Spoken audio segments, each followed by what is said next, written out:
Sualımıza qeyd olunur ki, haqqında bəhs edilən paktı müəyyən edin. Bu pakt imzalandıqdan sonra dərhal qüvvəyə minir və 10 il ərzində qüvvədə qalır. Almanya, İtaliya, Asiyada yeni nizamın yaradılmasında Yaponiyanın rəhbərliyini tanıyır. Yaponiya Avropada yeni nizamın yaradılmasında Almanya və İtaliyanın rəhbərliyini tanıyır və hörmətlə yanaşır.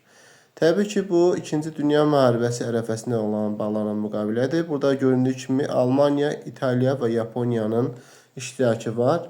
Burada Molotov-Ribbentrop paktı yanlış olar. A uyğun deyil. Briand-Kerloq sazişində də yenə də burada Almanya, İtaliya, Yaponiyanın iştirakı qeyd olunmayıb. Bu da yanlışdır. Polad paktı. Polad paktı olar. Çünki Polad paktı həm Almanya, İtaliya və Yaponiya arasında bağlanıb. Bu da C variantı, sualın doğru cavabı C variantıdır. Üçlər paktı yanlışdır. Reinternet paktı tamamilə yanlış cavabıdır. Deməli, sualın doğru cavabı burada C variantı uyğun cavab olacaq. Diqqətinizə görə təşəkkür edirik.